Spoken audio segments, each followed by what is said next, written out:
सम्मा सम्बुद्धस्स नमो तस्स भगवतो अरहतो सम्मा सम्बुद्धस्स नमो तस्स भगवतो अरहतो सम्मा सम्बुद्धस्स गरावो च निबतो च सन्तुष्टिसकतवेयत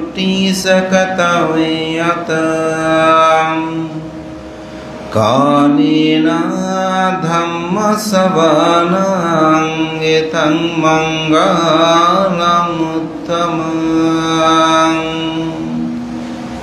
दिमे भिक्खवे दुर्लभलोकस्मिन्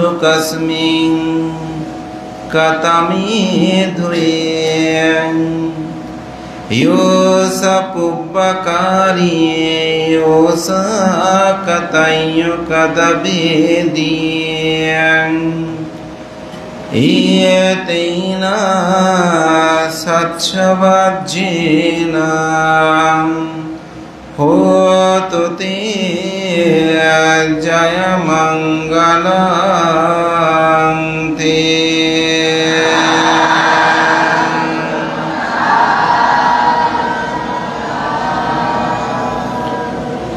त्रैमासिक बर्षाब्रते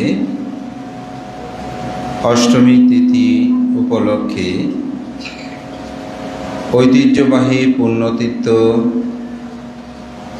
चाँदगाँव सार्वजनिक शाक्यमुनि बिहारे आजकेर विषयभित्तिक सद्धर्म आलोचना सभार उपस्थित माननीय भिक्षु संघ धर्मप्राण उपासक उपासिका बिंदु आपनादेर सकलेर प्रति मैत्री चित्ते पुण्यदान और आशीर्वाद ज्ञापन करछि। एकजन ओदिके जाओ जिनिसगुलो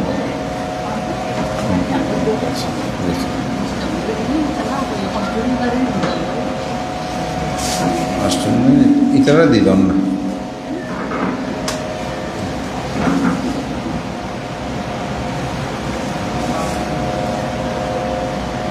धर्मप्राण प्रिय उपासक उपासिका बिंदु आजकेर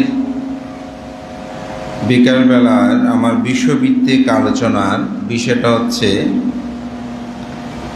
कृतज्ञ परायण व्यक्ति दुर्लभ। महाकारुणिक तथागत बुद्ध मंगल सूत्रेर मध्य 38 प्रकार मंगलेर कथा बोलेছেন। এটা আপনারা সবাই শুনেন যে বুদ্ধ 38 প্রকার মঙ্গলের কথা বলেছেন। তো 38 প্রকার মঙ্গলের মধ্যে একটি মঙ্গল হচ্ছে কৃতজ্ঞতা পরায়ণ হওয়া। সেজন্য আমি মঙ্গলসূত্রের দুটি লাইন বলেছি যে গরবো চ নিভতো চ সন্তুষ্টিসা কথা উইয়াতা, অর্থাৎ কৃতজ্ঞ পরায়ণ হওয়া। কাথইয়াতা মানে কৃতজ্ঞ পরায়ণ হওয়া। কালে না ধাম্মা সাবানাং এতাং মঙ্গলা মুক্তমাং। তা আমি সব বিষয় নিয়ে আলোচনা করব না, কৃতজ্ঞতা বিষয়টা নিয়ে আলোচনা করব। তো আমি আসলে সাধারণত 2-3 দিন আগেই আমাদের শাক্যমণি টিভির যিনি সহকারী সম্পাদক শ্রদ্ধানিধি ভিক্ষুকে কোন বিষয়টা নিয়ে বলবো সেটা একটু আগে বলে দিই। ও একটা পোস্ট করে, তো বিবিধ কারণে আসলে এবার বলার সময়টা হয়নি। বিশেষ করে আমার গুরুবান্তের একটা প্রতিষ্ঠান আছে, যেটা অনেকটা আমি পরিচালনা করি, বান্দরবান। তো ওখানে প্রায় অনাথ ছেলে আছে 35 জনের মতো, 31 জন অনাথ ছেলে আছে। তারপর ভিক্ষু শ্রমণ সব মিলে ওখানে প্রায় 35 জন 36 জনের মতন আছে। তো ওইটার কঠিন দান মিটিং এসে ওগুলো নিয়ে আসলে গত সপ্তাহটা বেশ ব্যস্ত সময় গেল। তো আমি গত কিছুদিন আগে লাখেরা গিয়েছিলাম। তো লাখেরায় আমাদের একজন উপাসক আদেশ বাবু, উনি ওনাদের সবার পক্ষ হয়ে আমার সাথে যোগাযোগ করেছিলেন এবং আমাদের কিছু উপাসক ও শিক্ষারা তারা প্রার্থনা করেছেন। তো তিনি আমাকে গত পরশুদিন মনে হয় ফোন করে জানালো, বান্তে আমি একটু আমরা কয়েকজন একটু আপনার বিহারে আসতে চাই, তো আপনি কি ওই দিন থাকবেন? আমি আছি। তো ওদের বান্ধব আসলে আপনি ধর্ম দেশনা করে গেছেন, কিন্তু একটু যোগাযোগও করি নাই, একটা কৃতজ্ঞতা প্রকাশের সুযোগও পাইনি। তাহলে ঠিক আছে আসেন, অসুবিধা নেই। তো আমার হঠাৎ মনে উঠল আসলে জগতে এখন অকৃতজ্ঞের ভরা, তো একটু কৃতজ্ঞতা পরায়ণ নিয়ে একটু আলোচনা করলে ভালো হয়। তো তখন আসলে আমি সর্দারের দিকে ডেকে বললাম, মঙ্গলসূত্রে একটা বিষয় দাও, কৃতজ্ঞতা পরায়ণ ব্যক্তি জগতে দুর্লভ, বুদ্ধ এটি বলেছেন, এটা নিয়ে একটু আলোচনা করব। তো অনেকটা আসলে সে কারণে তো আজকে আদেশবাবু সহ সেখানকার কিছু উপাসক উপাসিকা এবং ওনাদের ওখানে একটা ধর্ম শিক্ষা কেন্দ্র আছে, ওটার মাধ্যমে তারা প্রায় 20 জন আজকে এখানে উপস্থিত হয়েছেন। তো সেই কারণটা আসলে মূলত বললাম, এই জন্য কৃতজ্ঞতা বিষয়টা নিয়ে আজকে আলোচনা করব। তো ধর্মপ্রাণ প্রিয় উপাসক উপাসিকা বিন্দু, বুদ্ধ যে 38 প্রকার মঙ্গলের কথা বলেছেন, তার মধ্যে অন্যতম একটা হচ্ছে কাতা উইয়াতা, অর্থাৎ কৃতজ্ঞ পরায়ণ হওয়া। বুদ্ধের জীবন দর্শনে আমরা এই জিনিসটা কিন্তু দেখতে পাই। মহাকারণিক তথাগত বুদ্ধ শুধু এই জন্মে নয়, তিনি জন্ম জন্মান্তরেও কৃতজ্ঞ পরায়ণ ছিলেন। তো আমার দেশনার ফাঁকে ফাঁকে সে বিষয়গুলো আসবে। বুদ্ধ গয়ার বুদ্ধিমতলে বসে তিনি যখন বুদ্ধত্ব লাভ করলেন, বুদ্ধত্ব লাভ করার পর তিনি 49 দিন বুদ্ধগয়ার 60টি স্থানে তিনি অবস্থান করেছিলেন। এটাকে সপ্ত মহাস্থান বলা হয়। আপনারা যারা বুদ্ধগয়া গিয়েছেন এই 60টি জায়গা অবশ্যই দেখেছেন, এবং ওখানে একটি স্মৃতিফলক লেখা আছে কে কি। আপনাদের একটা তথ্য দিতে চাই, আমাদের জীবনে একটা গৌরব কথা। এই 60টি জায়গায় নির্দিষ্ট করে যে স্তম্ভ তৈরি করে শ্বেত পাথর যে লেখাগুলো রয়েছে, এগুলো কে লিখেছেন জানেন? এগুলো লিখেছেন কিন্তু একজন বাঙালি বৌদ্ধ ভিক্ষু। তিনি হচ্ছেন ইন্টারন্যাশনাল মেডিটেশন সেন্টারের ইন্ডিয়া যিনি বুদ্ধগয়ার প্রতিষ্ঠাতা, সেই পরম শ্রদ্ধেয়, এই দেশে বিদর্শন ভাবনা প্রচার প্রসারে যার অতুলনীয় অবদান রয়েছে, সেই মহান সঙ্ঘ মনীষা ভারতীয় সঙ্গরাজ পরম শ্রদ্ধেয় ডক্টর রাষ্ট্রপাল মহাতের মহোদয়, এবং বাঙালি বৌদ্ধ ভিক্ষুদের মধ্যে প্রথম ডক্টরেট এই শ্রদ্ধেয় ডক্টর রাষ্ট্রপাল মহাতের। এই শ্রদ্ধেয় ভান্তে কিন্তু ওখানে যে সংক্ষিপ্ত সার যে পরিচিতি এগুলো ভান্তে লিপিবদ্ধ করেছে। এখন তরুণরা আবার অনেকে প্রশ্ন করতে পারে, ভান্তে এগুলো লেখা আগে ছিল না? ছিল, কিন্তু যখন বৌদ্ধ ধর্মের একটা নিবু নিবু পর্যায় হয়েছিল, অন্ধকারচ্ছন্ন হয়ে পড়েছিল, সব কিছু সেখানে মাটি দিয়ে চাপা দেওয়া হয়েছিল এবং হিন্দু মহন্তরা এটা দখল করে নিয়েছিল। আবার পরবর্তীতে আপনারা নাম শুনেছেন মহাবোধি সোসাইটি অফ ইন্ডিয়া। এই মহাবোধি সোসাইটি অফ ইন্ডিয়ার যিনি অন্যতম অনাগারিক ধর্মপাল, নাম শুনেছেন কিনা জানি না, অনাগারিক ধর্মপাল এগুলো নিয়ে সংগ্রাম করে এটি তিনি উদ্ধার করেছিলেন। কিন্তু উদ্ধার করলে কি হবে, এখনও সেখানে কিন্তু অর্ধেক হিন্দুদের অর্ধেক বৌদ্ধদের, এটা আমাদের জন্য দুর্ভাগ্য। ইতিমধ্যে সেখানে একটা আন্দোলন হয়েছে, এখনও সেটা চলমান রয়েছে, কিন্তু আমাদের শান্তিবাদী চিন্তা, ক্ষমাশীলতা চিন্তা, আসলে এটা অহিংসা নীতিতেই যেহেতু এই আন্দোলন, এখন আমরা কতটুকু পেরে উঠবো জানি না। যেহেতু আমরা বুদ্ধের ধর্ম দর্শনের অনুসারী, আমরা আর অন্য কোনো ভিন্ন পথে যাওয়ার কোনো সুযোগও নাই। এই অহিংসা নীতিতে হয়তো এই আন্দোলনে যদি কখনো সফল হয়, হয়তো এটা সম্পূর্ণরূপে বৌদ্ধদের হবে। পরম শ্রদ্ধেয় রাষ্ট্রপাল মহস্তবীর কিন্তু এই শ্বেত পাথরের যে লেখাগুলো আছেন, তিনি সেগুলো লিখেছিলেন ইংরেজি এবং হিন্দি ভাষাতে।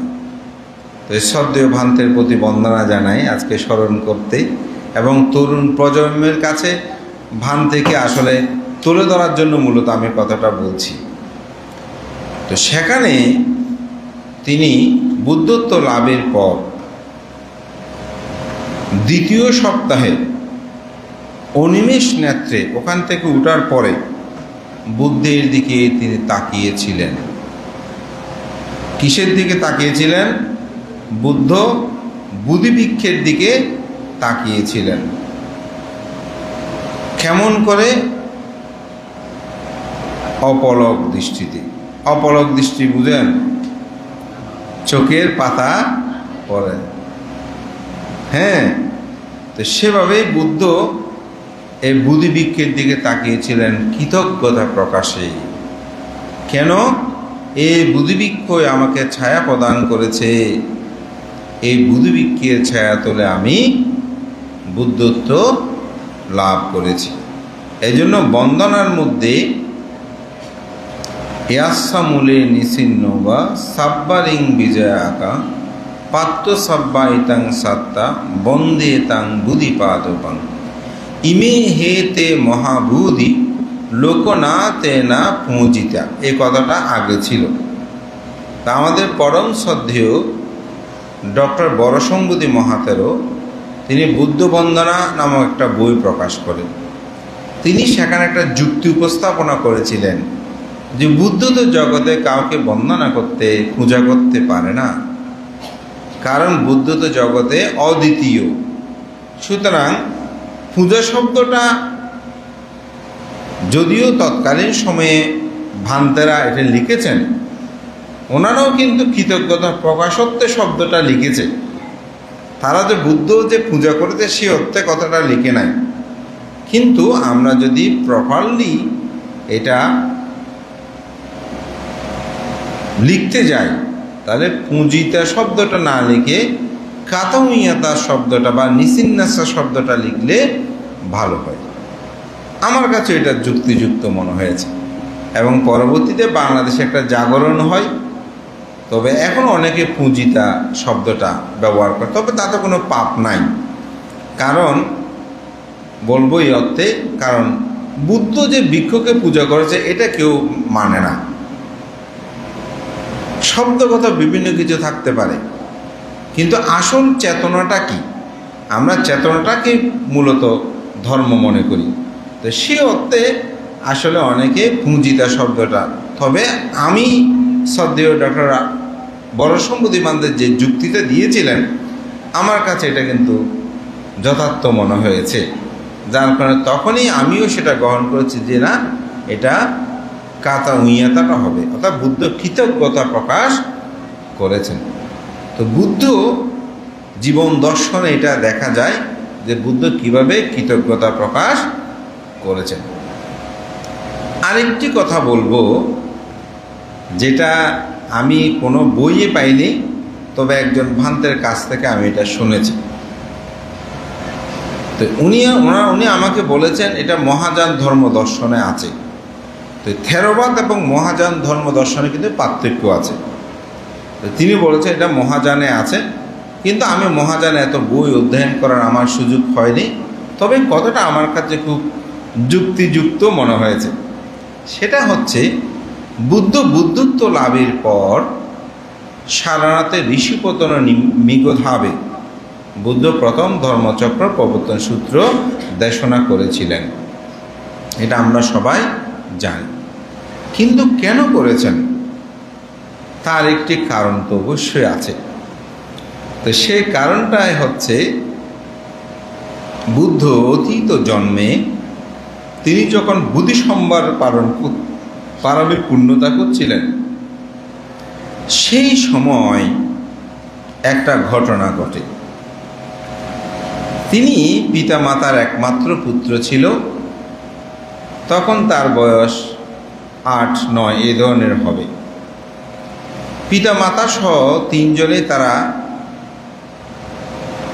মাতুলালয়ে, অর্থাৎ সন্তানের ছেলেটার মামার বাড়ি বেড়াতে যাচ্ছে। তখন খুব শীতকাল ছিল, এত গাড়ি ঘোড়া ছিল না, বিভিন্ন বন থেকে বনান্তর পার হয়ে যেতে হতো। এইভাবে যাওয়ার পথে তারা গভীর রাত হয়ে যাওয়া একটা বনের মধ্যে বৃক্ষতলে তারা আশ্রয় গ্রহণ করল।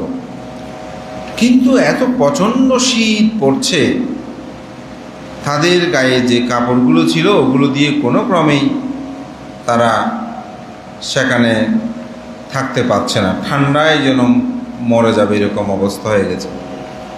তখন মা বাবা তাদের পরদীয় কাপড় যেগুলো ছিল, অর্থাৎ শীতের কাপড়, ওগুলো তার ছেলেকে পরিয়ে দিল। কিন্তু তারা শরীরটা ঠান্ডা হয়ে যাচ্ছে, বরফ হয়ে যাচ্ছে। তখন ছেলেও বলতেছে, বাবা আমরা তো বোধহয় বাঁচবো না, মরে যাব, ঠান্ডা হয়ে যাচ্ছে, বেশি শীত পড়ছে, তুমি কোথায় কোনো আগুন পাও কিনা একটু দেখো। তখন ছেলে 8 বছর, সে বলছে দেখি। সেই পাহাড়ের যে গাছ তলে তারা আশ্রয়, ওখান থেকে বের হয়ে এদিক সেদিক তাকাতে তাকাতে দেখতে পেল অনেক দূরে সেই আকাশে ধোঁয়া উঠছে। তো যেখানে ধোঁয়া থাকবে সেখানে তো আগুন থাকবে। তখন ছেলেটা ভাবছে, ও মনে হয় সেখানে আগুন আছে, কিন্তু অনেক দূর, তো ভয়ও লাগছে, কিন্তু তবুও বলে যে না, আমার মা বাবাকে বাঁচাতে হবে। সেই হাঁটতে হাঁটতে আসছে, কাছে দেখতেছে হ্যাঁ, তবে সেখানে 5টা যক্ষ তারা এক মৃত ব্যক্তিকে সেখান থেকে বের করে ছেঁকে তারা খাওয়া শুরু করে দিয়েছে। তো ছেলেটা প্রায় তখন খাওয়া তাদের শেষের পথে। তো ছেলেটা যখন শ্মশান, এটা ছিল আসলে মূলত একটা শ্মশান, তো সেখানে যখন ছেলেটা ঢুকছে তখন ও 5টা যক্ষ সেটা দেখলো। তো দেখে বলছে, ও আজকে তো খুব ভালো, একদম তাজা খাদ্য পেয়ে গেলাম, তাজা, এটা খেতে খুব ভালো হবে। এরকম করে তারা খুব আনন্দিত হলো। দেখে ছেলেটা যক্ষ দেখে ভয় পাবে, দৌড়াবে, পালিয়ে যাবে, সেটা না, সে সামনের দিকে আসতেছে। তখন এসে বলছে, আপনাকে একটু আমাকে আগুন দেবেন? বলে, তোমাকে কি আগুন দেব, তোমাকে আমরা আজকে বক্ষণ করব। সে বলছে, তোমরা আমাকে বক্ষণ করলে করো, কোনো সমস্যা নাই, কিন্তু আমাকে একটু আগুন দাও, ওই দূরে আমার মা বাবা দুজনেই শীতে কাতর হয়ে মৃত্যুর মুখে এখন পতিত হচ্ছে, একটু যদি আগুন। তো যক্ষরা বলছে এমনি আমাদের পেট ভরা, সে যখন একটু আগুন করতেছে, আসলে আসুক, না আসলে নাই। আর যে বলতেছে যক্ষের সামনে থেকে কে একবার চলে গেলে আবার আসে। আর যে বলতেছে না, পেট যেহেতু বড়া আছে আমাদের, দেখি আসে কিনা। তো তাকে আগুন দিল। সে একটা কাঠ, যে কাঠে আগুন জ্বলছে ওই রকম একটা কাঠ নিয়ে, আগুন ধরা অবস্থায় সেটা নিয়ে গিয়ে মা বাবা যেখানে অনেকটা কেবল মরণাপন্ন অবস্থা বৃক্ষতলে, সেখানে বিভিন্ন কাঠের উপকরণ দিয়ে ধাও ধাও করে আগুন জ্বালালো। যখন দুজনে একটু সুস্থ হয়ে উঠল তখন বলছে, বাবা মা আমাকে তো চলে যেতে হবে, আমাকে তোমরা বিদায় দাও। ছেলে বাবা বলছে কেন? বলছে আসলে আমি যেখান থেকে আগুনগুলো এনেছি ওইটা শ্মশান, তো ওখানে 5টা যক্ষ আছে, ওই 5টা যক্ষ থেকে আমি আগুন নিয়ে এসেছি, ওরা আমাকে খেতে চেয়েছিল। তা আমি ওদেরকে কথা দিয়েছি যে আমি আগুন দিয়ে তারপর আমি আবার আপনাদের কাছে আসব, তখন আপনারা আমাকে ভক্ষণ করবেন। তা আমাকে যেতে হবে। পিতা বলছে ঠিক আছে, তুমি ছোট, তোমার যাওয়ার দরকার নাই, তুমি মাকে নিয়ে থাকো, আমি যাই, আমাকে পেলে ওরা খুব খুশি হবে, কারণ আমি তো আমার থেকে বেশি মাংস পাবে, সুতরাং আমাকে খেলে তোরা তোমাকে আর খুঁজবে না, আমি তোমার কথা বলবো। বলছে না, কথা দিয়েছে আমি, তুমি কেমন করে যাবে? কারণ আমি এই কথা পরিবর্তন করতে, আমি তাদের সাথে প্রতারণা করতে পারবো না। এখন মা বলে যে না ঠিক আছে, আমি মহিলা মানুষ, আমার ছেলে আপনার ছেলে আপনার কাছে থাকাটা খুব নিরাপদ।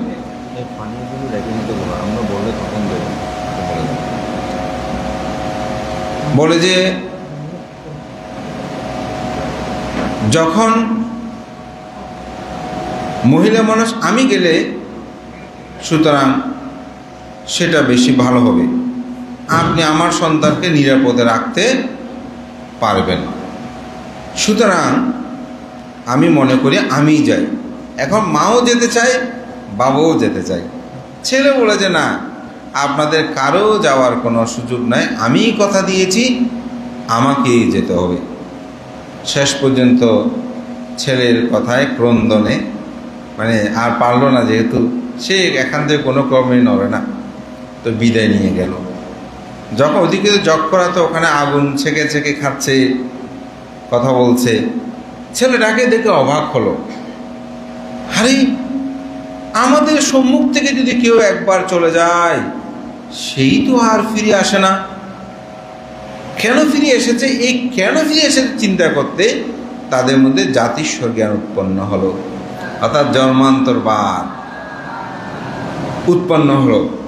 তখন দেখতে পাচ্ছে এই ছেলেটা কোনো সাধারণ ছেলে নয়, সে একজন বুদ্ধিসত্ত্ব, অনাগতে সে একজন বুদ্ধ হবে।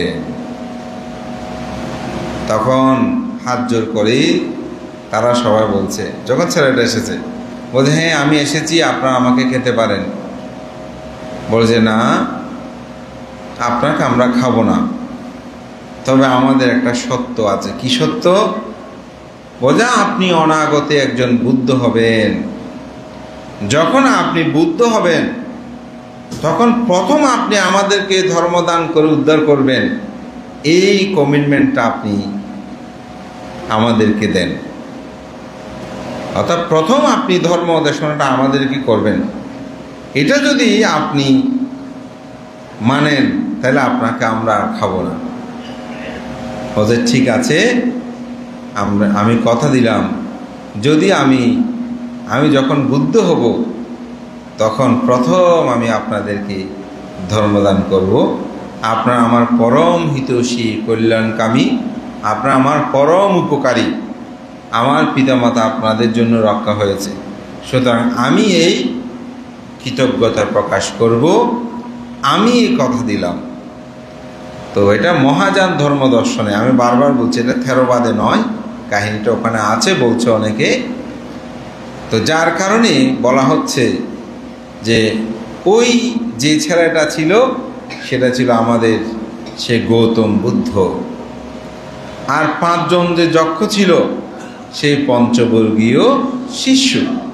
যার কারণে বুদ্ধত্ব লাভের পর তিনি সারানাথে ঋষিপতন মেঘধাবে গিয়ে এই পঞ্চবর্গীয় শিষ্যকে তিনি প্রথম ধর্মদান করেছিলেন।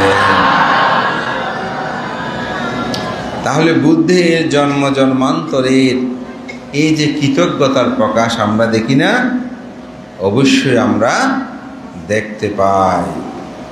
তো বুদ্ধ এই জন্য অঙ্গুত্তর নিকের 2 নিপাতেই বুদ্ধ বলেছেন, দেমে ভিক্ষাবে পুগ্ঘালো দুর্লভ লোকাস্মিং কথা মে দুয়ে ইয়ো সাপুব্বকারী ইয়ো সা কাতাইয় কাতাবেদি।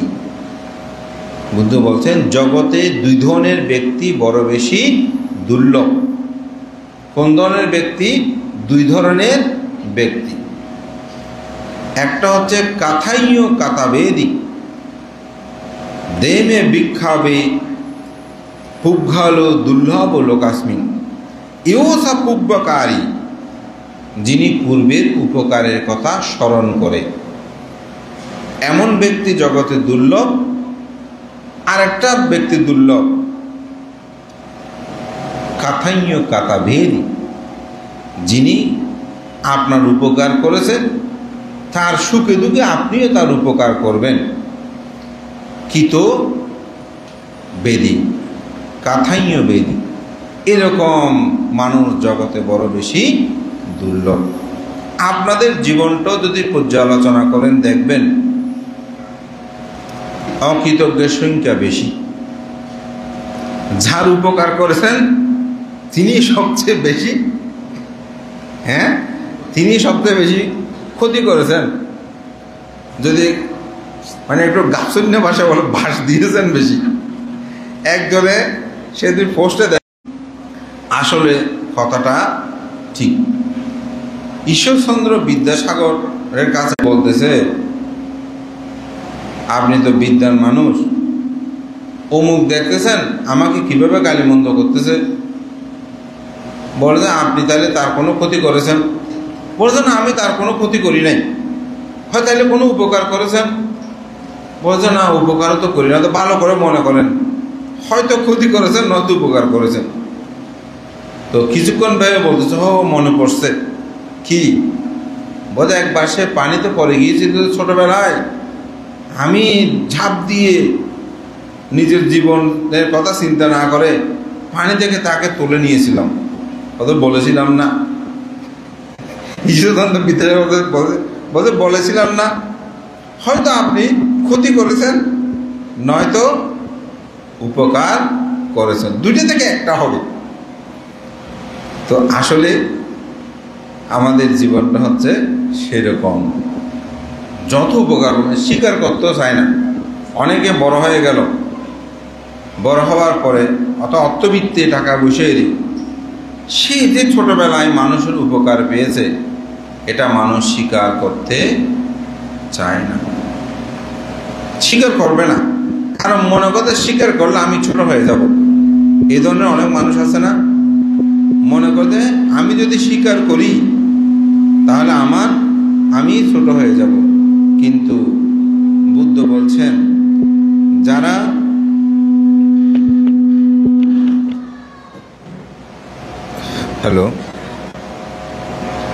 বুদ্ধ বলছেন যারা স্বীকার করে তারা জগতে দুর্লভ। আপনাকে বেশি কিছু করতে হবে না, স্বীকার করলেই মানুষ।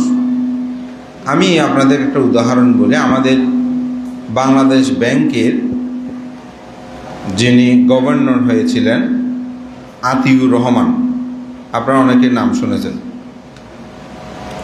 এই আতিউর রহমান উনি বাংলাদেশ ব্যাংকের গভর্নর হওয়ার পরে উনি একটা আর্টিকেল লিখেছিলেন।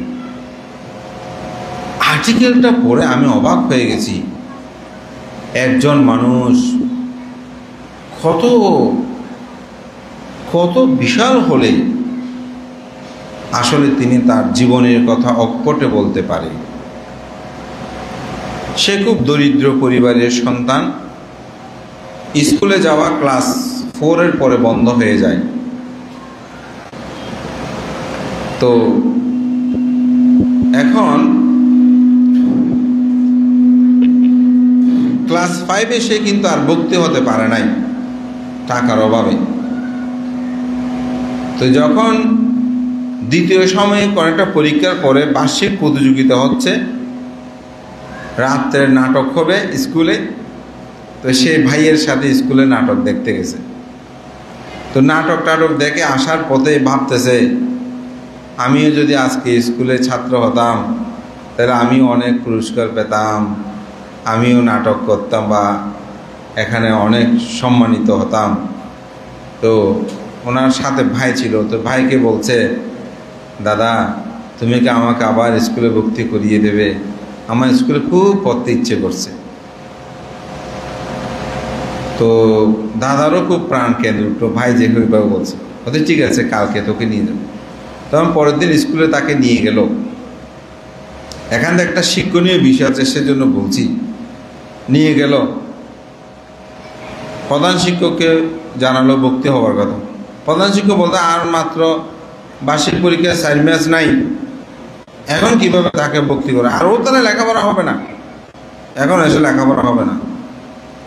তো বলে যে স্যার যখন একটু বলছে, মানে বড় ভাই অনেক রিকোয়েস্ট করলো, শেষে তাকে এগুলো অনেক বলা চলার পরে তাকে ভর্তি করালো। এখন পরীক্ষা আর 4 মাসও নাই বাকি, 3 মাস পরে বার্ষিক ফাইনাল পরীক্ষা। ওইদিকে প্রথম সময় দ্বিতীয় সময় পরীক্ষাও দেয় নাই, বইও নাই, তার কাছে কোনো কিছু নাই, ভর্তি হয়েছে যে না। তো ওখানে যে ফার্স্ট বয় ছিল, ওর মা ছিল খুব ভালো, ফার্স্ট বই নিয়ে সেকেন্ড বই। তো ও যে খুব মেধাবী এটা কিন্তু জানতো। তো উনি কী করছে, ওনাকে ডেকে নিয়ে ওদের বাড়িতে রাখছে, বলছে তুমি এখানে থাকো, এখানে লেখাপড়া করো। ওই ছেলের বইগুলো সে পড়েছে, পরীক্ষাও দিল। তারপর অনলাইনে বিভিন্ন, তখন সেরকম ছিল না, তখন ক্লাসে ঢুকতো, ক্লাসে ঢুকে প্রধান শিক্ষক নাম ঘোষণা করতো, আজকে এবারে ক্লাসে রোল নাম্বার 1 হয়েছে অমুক, 2 হয়েছে অমুক, 3 হয়েছে অমুক, এই ধরনের। আমরা কিন্তু ছোটোবেলায় আমরাও কিছু দেখেছি। তো ওখানে গিয়ে হেড টিচার রেজাল্ট শিট খুলে একবার ওর দিকে তাকায় আর একবার খাতার দিকে তাকায়, দেখে যে সেই প্রথম হলো কে, এই আতর। তখন কিন্তু ওনার নাম ছিল আতর, আতিউর রহমান। এখন তাকে কাঁধে নিয়ে পাড়ার সকল ছেলে মিছিল বের করলো, যেহেতু সে প্রথম হয়েছে। এখন এরকম সহমর্মিতা আছে? মা বাবার কাছে নাই। মা বলে, তুই কেন 1 হতে পারিস নাই? ছেলেকে হিংসাটা আরো ঢুকিয়ে দেয়। আমার কথা সোজা, বলে না ও ভালো করে যে তুমিও ভালো করবে, ওকে একটু তুমি উৎসাহিত করো। এখন সেটা নাই। তখন আমি চিন্তা করতেছি, তখন মানুষ কীরকম ছিল, কত সম্প্রীতি ছিল একে অপরের। ও ভালো করেছে, ওকে স্কুলের সাথীরা সবাই মিছিল করে ওকে কাঁধে নিয়েছে, মিছিল করে করে স্কুল থেকে বের হচ্ছে। ভাই কাজ করতেছে কোথায়? আপনার মাঠে। ভাই দেখে দূরে এসে দেখেছে যায় আতিউর রহমান কি জয় বলে বলে যাচ্ছে। সবাই তাকে ঘিরে ধরল। তারপর সেই ক্যাডেট স্কুলে পরীক্ষা দিল। তো পরীক্ষা দিতে যাবে, প্যান্ট দিল। দেখেন স্কুলের দপ্তর থেকে প্যান্টটা নিল, ওর একটা চাচা ছিল, চাচা কিছু টাকা দিল, পরীক্ষা দিয়েছে, পরীক্ষায় পাশ করলো। ক্যাডেটে ভর্তি হওয়া মানে অনেক কঠিন। তো এখন ভর্তি হওয়ার জন্য ফ্রি পড়াবে তাকে, কিন্তু ভর্তি হতে কিছু টাকা প্রথমে তাকে লাগবে, সম্ভবত 85 টাকা না কত টাকা। তো পুরা গামছা দিয়ে পুরো বাজার ঘুরালো, সেখানে 53 টাকা না কত টাকা এই ধরনের পেয়েছে। তারপর সেই ভুক্ত হওয়ার পরে তার মেধা এমন, সেই এসএসসিতে স্ট্যান্ড করলো, ইন্টার স্ট্যান্ড করলো, আর তাকে পিছনে ফিরে তাকাতে হয় নাই। বাংলাদেশের শ্রেষ্ঠ ব্যাংক অর্থাৎ জাতীয় ব্যাংকে, বাংলাদেশ ব্যাংকে তিনি গভর্নর নির্বাচিত হয়েছেন। ওখানে উনি অনেক দীর্ঘদিন দায়িত্ব পালন করেছেন। তো তিনি তার জীবনীতে লিখছে, আমি প্রতিষ্ঠিত হওয়ার পর আমি আমার এলাকায় স্কুল করেছি, কলেজ করেছি, অনেক কিছু করেছি, অনেক মানুষের উপকার করেছি, অনেকের আর্থিকভাবে সহযোগিতা করেছি, চাকরি দিয়েছি, বাকরি বিভিন্ন ক্ষেত্রে সহযোগিতা করেছি। কিন্তু গামছা তুলে ওই যে হাটে বাজারের মধ্যে যে মানুষগুলো আমাকে 1 টাকা 8 আনা পয়সাগুলো দিয়েছিল, একটা বড় জায়গায় গেলে হাত নামিয়ে একটু নমস্কার করতে চায় না, অহংকার দেখায়, ঠিক না? কেউ একটু ভালো স্বামী টামি লাভ করলে, সোনা গহনা পরিপূর্ণ হলে, হ্যাঁ আমার জামাই এমন, অন্যদেরকে তুচ্ছ তাচ্ছিল্য করে। আসো তো এরকম দুঃখ করে আমাদেরকে বলে তো সব। আপনারা মনে করবেন না যে আপনাদের সম্পর্কে আমরা জানি না। যদি মনে করেন যারা পান তারা চোখ বন্ধ করে স্বয়ং খায়, আর চোখ বন্ধ করে মন্ত্র দেয়, চোখ করে স্বয়ং খায়, এখানেই বোঝেন না। আপনাদের আড়ি বুড়ি সব আমাদেরকে, আপনি না বললে কি, আপনি যদি একটা মনে দুঃখ দেন, বান্তি বালা নাই, বান্তি এ পাশের বাড়ি, ওকে কত আদর স্নেহ করেছি, কত টাকা পয়সা দিয়েছি, সে এখন লেখাপড়া শিখে জামা একটা পেয়েছে, এ জামা নিয়ে আসতে তো বানতে কি অহংকার ঠাট, আমাকে বানতে একটু নমস্কার পর্যন্ত করলাম, অথচ টাকা পয়সা কিছু চাইনি, সে একটা সম্মান চেয়েছিল। এটা আমরা দিই না। আপনি তো কৃতজ্ঞ প্রকাশে একটু হাত নামিয়ে তাকে নমস্কার করতে পারেন, তো কৃতজ্ঞতা প্রকাশ করতে পারেন, বলতে পারেন দিদি আমি যে পাশ করেছি এটা আপনার জন্য, আপনি আমাকে এভাবে সহযোগিতা করেছেন। এই কৃতজ্ঞতা বোধ এখন দিন দিন আমাদের মধ্যে হারিয়ে যাচ্ছে, এই কৃতজ্ঞতা বোধ থাকে। তো আমি সেদিন থেকে এই হেড শিক্ষক যখন তাকে সার্টিফিকেটটা দিচ্ছে, ওনার নাম ছিল আতিউর রহমান। তো মানুষ হবে, কেউ বলছে ওই হেড টিচার যে বলেছিল তোমার দ্বারা লেখাপড়া হবে না, অর্থাৎ 3 মাস বাকি। তো আমি এটা এই জন্যই বলছি যেন কৃতজ্ঞ করেন। এই মানুষটা আমার কোনো উপকার প্রত্যক্ষ, আমি ওনাকে দেখি না, আমাকেও চিনে না, আমিও ওনাকে চিনি না, কিন্তু ভালো লাগতো ওনাকে একবার সচক্ষে দেখতাম, যার নিজের পিছনে পড়া জীবন। আমরা তো অনেক সময় সেটা বলতে চাই না, সবাই চৌধুরী বড়ুয়া অমুক অহংকার দেখাতে চায়, থল আসিল না, কিন্তু এখন টাকা পয়সা কিছু হয়েছে, হ্যাঁ কীরকম, মানুষকে মানুষ বলে দেখে না। শুধু আমরা যারা আমাদেরও এরকম আছে, তো একটু নাম যশ কীর্তি হলে অনেক সময় এরকম হয়ে যায়। তা আমি বলবো যেন আমরা কৃতজ্ঞ পরায়ণ হই। এরকম অনেক মানুষ আছে, কৃতজ্ঞ পরায়ণ যেন আমরা হই। তো বুদ্ধ জীবন দর্শন এটা বলছেন যেন কৃতজ্ঞ পরায়ণ হয়। তো বুদ্ধ নয়, বুদ্ধের শিষ্যর কথা বলি। বুদ্ধ তো কৃতজ্ঞ পরায়ণ শিক্ষা দিয়েছেন জীবন দর্শনে। তো বুদ্ধের একজন শিষ্য ছিল সারিপুত্র স্থবির, আপনার নাম শুনেছেন, জানেন। তো সারিপুত্র স্থবির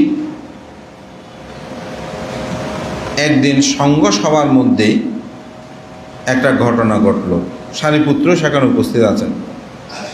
তো ঘটনা হচ্ছে, একটা রাধা নামক এক ব্যক্তি, তিনি বিহারে কাজকর্ম করত, বয়স হয়েছে, এখন উনি ভিক্ষু হতে যাচ্ছে, কিন্তু কেউ তার গুরু হয় না। কারণ ভিক্ষু হতে হলে কিন্তু একটা উপাধ্যায় লাগে, অর্থাৎ অভিভাবক ছাড়া আপনাকে কিন্তু ভিক্ষু করাবে না। সীমাঘরে ঢুকে প্রথমে জিজ্ঞাসা করে আপনার উপাধ্যায় কে,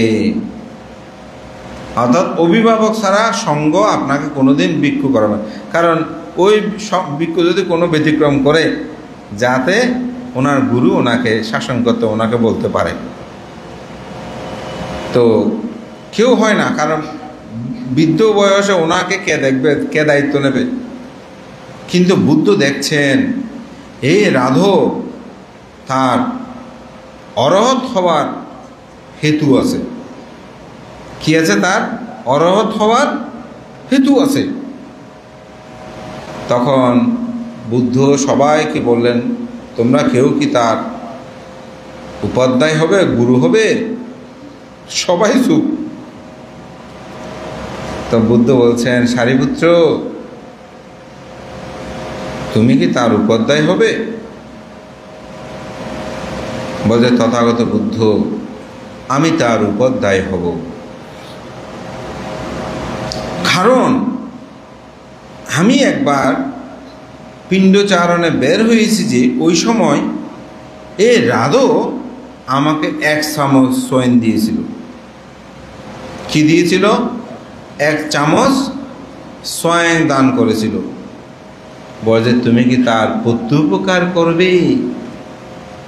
হ্যাঁ তথাগত বুদ্ধ, আমি তার এই 1 চামচ সয়েনের কৃতজ্ঞতা প্রকাশ করব, প্রত্যুপকার করব, আমি তার উপাধ্যায় হব। তখন এই সারিপুত্র স্তবীরের উপাধ্যায়িত্বে রাধো তিনি উপসম্পদা গ্রহণ করে যখন আত্মসাধনায় নিমগ্ন হলেন, অচিরেই তিনি অরহত্ব মার্গ জ্ঞান লাভ করলেন এবং দুঃখ থেকে চিরমুক্তি হলেন। তাহলে দেখেন, 1 চামচ স্বয়ং দানের কৃতজ্ঞতা প্রকাশ করেছেন। আমরা করি? নিজেকে প্রশ্ন করবেন, কতজন কতভাবে আমাদের উপকার করে, কিন্তু আমরা সেগুলো চিন্তা করি না। এ ছেলে মেয়ে বলেন, মা বাবার জন্য কিছু যখন করতে বলে, একবার আমি অবাক হয়ে গেছি। দেখেন, আপনি স্বর্গ নরক জন্মান্তর বিশ্বাস করেন না করেন সেটা বলবো না, কিন্তু আপনার মা বাবা তো আপনার জন্য কিছু করেছে, সুতরাং তাদের কথাবার্তা শুনে চলা তো আপনার উচিত। বর্তমান তো ওনারা যখন মা বাবা সন্তানের প্রতি এগুলো ওনারা করবে না, আমার ছেলে হলে যখন হবে আমিও তাদের জন্য করব। আরে এটা কি কথা? তা আপনি যেমন আপনার মা বাবার অবাধ্য হয়ে চলছেন, আপনার সন্তানরাও আপনার অবাধ্য হলে তখন কেমন লাগবে? সত্যি করে বলেন, রাগের মাথায় বলবেন না। বর্তমান তো একটু তো খারাপ লাগবে। ঠিক এই একটু খারাপ লাগাটাই মা বাবাকে না দেওয়াটা উচিত। ধর্মপ্রাণ প্রিয় উপাসক উপাসিকা বিন্দু, এই জন্য আমরা অনেক সময় চিন্তা করি না আমরা যেন কৃতজ্ঞ বুদ্ধির। এরকম আরও অসংখ্য উদাহরণ আছে। আবার অকৃতজ্ঞ নাই, অকৃতজ্ঞের একটা উদাহরণ বলি।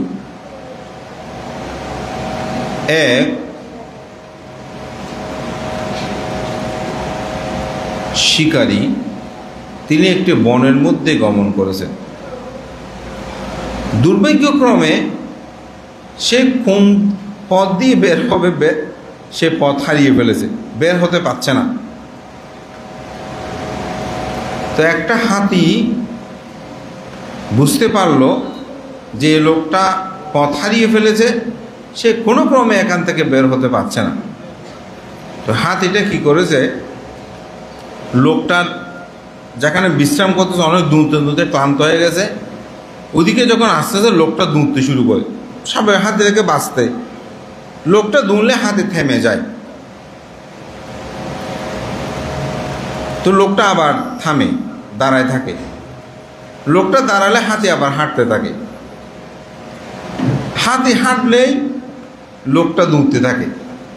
তখন হাতি বুঝতে পারছে, লোকটা বুঝতে পারছে হাতিটা আমাকে মারতে চাচ্ছে না, কারণ মারার ইচ্ছে থাকলে তো সেই দূরে আসলো, কিন্তু আমি দূরলে তো সে দাঁড়িয়ে যায়।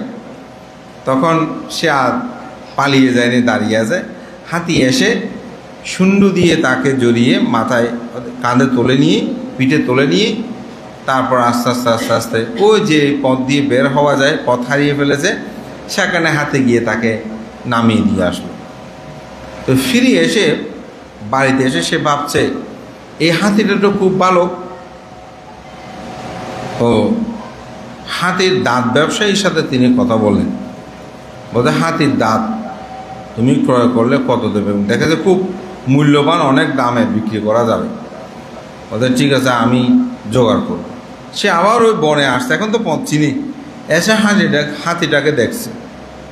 তো দেখে সে একদম করাত নিয়ে আসছে।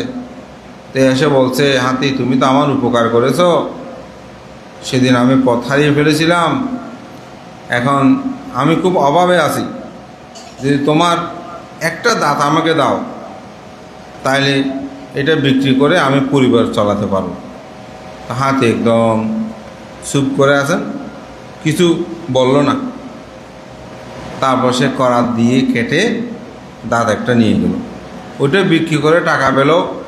ওটা নিয়ে কয়েকদিন চলার পরে আবার হাতির কথা মনে পড়লো, ওদের হাতির তো দাঁত আর একটা আছে, হাতিটা খুব ভালো, ওটার কাছে যায়। তা আবার আসলো, এসে হাতিটাকে বলছে, আমি আবার বিপদে পড়ছি, অমুক কাজের জন্য আমার টাকা দেবে। এরকম আছে তো কিছু মানুষ, দেখবেন যে একটার পর একটা ঘুরে ঘুরে আসবে। তো এখন এসে বলছে যে আমার একটু এরকম সমস্যায় পড়েছি, আপনার তো দাঁত থাকলে কী হবে, লম্বা দাঁত দিয়ে তো আপনি আহার করেন না, খান না, আপনি ভিতরে চাবান, বাইরে এগুলো রেখে লাভ কি, এগুলো আমার একটু দিয়ে দেন। হাতি চুপ হয়ে আছে, ওটাও কেটে নিল, ওটা বিক্রিও কিছুদিন চল। তখন বলছে, না হাতি দাঁত তো আমি বাইরের অংশ, ভিতরেও তো অংশ আছে, ওটা নিলেও তো খুব ভালো হয়। তখন সে আবার গেল, আবার গিয়ে বলছে, এখন আমি তো আরও বিপদে আছি, আপনার ভিতরের যে অংশগুলো আছে মায়েরটা পর্যন্ত, মায়ের বাইরে, ওটা আমি একটু দিলে ভালো হয় আমার চলতে। হাতি চুপ করে আছে, হাতি তার সাথে কোনো ইয়া করছে না, সেটাও কেটে নিল। এভাবে 3 বার কেটে নিল। চতুর্থবার আবার গেল, বলে গোড়ার অংশ সহ যেন আমি পাই। এগুলো অনেক কাহিনী, আমি যা সংক্ষেপে বলছি। তখন হাতি চুপ করে আছে, সে একেবারে তরবারি মানে খুন্দি দিয়ে হোক বা ওইরকম মারিসও উৎপাদন করলো, হাতি কিন্তু সেখানেই মৃত্যুবরণ করে। তবে হাতির এই দানটা ছিল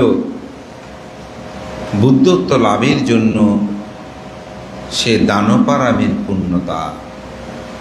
তিনি যতবারই দান করেছে ততবারই বলেছে, এই দানের প্রভাবে আমি যেন সে বুদ্ধ হতে পারি, এরকম প্রার্থনা করে করে কিন্তু তিনি প্রতিবার দানটা করেছে।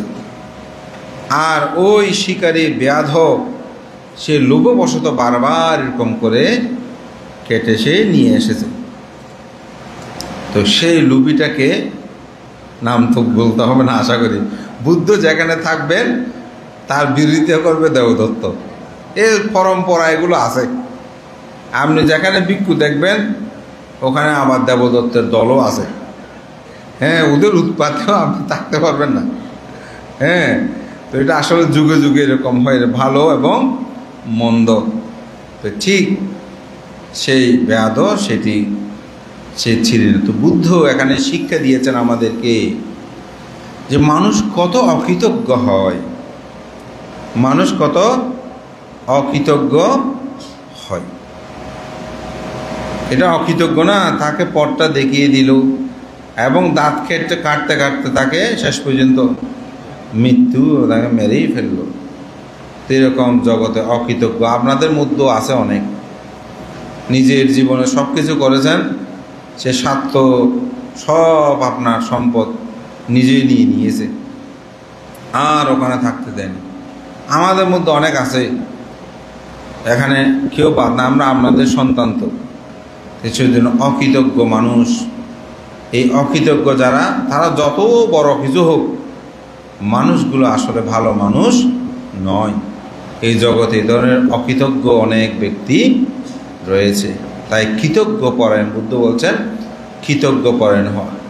কৃতজ্ঞও আছে, ওই যে এটা ক্ষতি করেছে আপনি উপকার করেছেন, সে আপনার ক্ষতি করে। ব্যবসা বাণিজ্যে আপনি তাকে প্রতিষ্ঠা করেছেন, সে আপনার সব কিছু করে নিয়ে যাবে। সেদিন একজনের সাথে কথা বলছে, আমাদের সমাজে একটা পরিচিত, পদবান্তে কি করব, নিজের জাতিবে চিন্তা করে রেখেছি, এখন আমার এত টাকা নিয়ে পালিয়ে গেছে। তাহলে চিন্তা করে দেখেন কেমন হলো। তো এই জন্য আমরা যেন কৃতজ্ঞ পরায়ণ হই। বুদ্ধের সময়কালীনের অজস্র উদাহরণ রয়েছে যেখানে আমরা অকৃতজ্ঞ এবং কৃতজ্ঞ উভয় ধরনের মানুষ দেখতে পাই। তা আমাদের শিক্ষা হবে আমরা যেন কৃতজ্ঞ পরায়ণ হই। কোনো মানুষ যদি একটা বাক্য বলেও তাকে যেন আমরা প্রাপ্তি মনে করি, তার প্রতি যেন কৃতজ্ঞ হই। আমি তার একটা উদাহরণ বলি, এটা হয়তো আমার দেশে নাই, আপনারা অনেকে শুনেছেন। বুদ্ধের পরিনির্বাণের পর রাজা মিলন্দ নামক একজন বিখ্যাত রাজার আবির্ভাব হয়। তিনি খুব তার্কিক ছিলেন। বুদ্ধ ধর্মের এমন এমন বিষয়ে তিনি প্রশ্ন করতেন, অনেক সময় অরহতরাও কিন্তু উত্তর দিতে পারত না। আমাদের একটা ধারণা আছে মানুষের, সেটা হচ্ছে অরহত হলে তিনি সব জানেন। অরহত হলে তিনি সব জানবেন, কোনো কথা নেই। অরহত মানে আসবক্ষয় জ্ঞান। তিনি আর্য অষ্টাঙ্গিক মার্গ চতুর্দশ সত্য এটা জানবেন, কিন্তু ত্রিপিটক শাস্ত্রের বিভিন্ন বিষয়গুলো নিয়ে কিন্তু উনি জানবেন এমন কোনো কথা নেই। যার কারণে তার প্রশ্নের অনেকগুলো উত্তর দিতে অনেকে পারত না। তো রাজা মিলন্দকে পরাস্ত করার জন্য একদিন একটা সভা আহ্বান করলো, বলতো ওনার প্রশ্নগুলো উত্তর কে দেবে।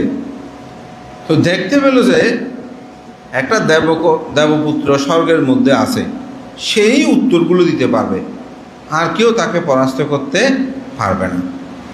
কেন? তারও একটা কারণ আছে।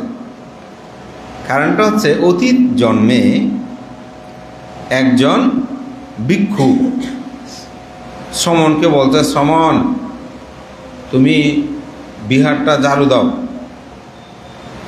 তো সমন ঝাড়ু দিতে চায় না, শোনেও না শোনার মতন করে থাকছে। হ্যাঁ সমন, বুঝছো? হ্যাঁ, শোনেও না শোনার মতন করে আছে। তো ভানতে কি করেছে, একটা লাঠি নিল, বলে যদি না পরিষ্কার না করো তোমাকে ব্যথাঘাত করবে, ভয় দেখালো, মারে নেই। তো সে ঝাড়ু নিল, ঝাড়ু টাড়ু দিয়ে পানিগুলো নিয়ে ময়লাগুলো নিয়ে নদীর ধারে গেল। তো নদীর ধারে গিয়ে প্রার্থনা করছে, আমি তো আজকে পুণ্যকর্ম করেছি, ঝাড়ু দিয়েছি বাঁধতে, আমি ভবিষ্যতে আমি এই যে নদীর যে ঢেউ আসতেছে, এরকম ঢেউয়ের মতো যেন আমি অজস্র প্রশ্ন করে সবাইকে আমি চুপ করিয়ে দিতে পারি, ক্ষান্ত করিয়ে দিতে পারি, কেউ যেন আমার সাথে না পারে, এরকম যেন আমার পুণ্যের কাছে প্রার্থনা করতেছে। ঠিক পিছনে ওই বান্তাটাও ছিল।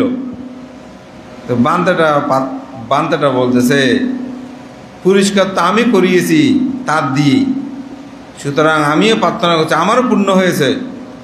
আমি জন্ম জন্মান্তরে সেই ঢেউ যেরকম, আর তার চেয়েও নদীর মধ্যে যে তরঙ্গ আছে, পানি খেলতেছে, বলতে এইরকম যত প্রশ্ন আসে আসুক, ওই তরঙ্গের মতন যেন আমি অজস্র এগুলোকে বিলীন করে দিতে পারি, উত্তর দিতে পারি, আমি পুণ্যের কাছে সে প্রার্থনা করছি।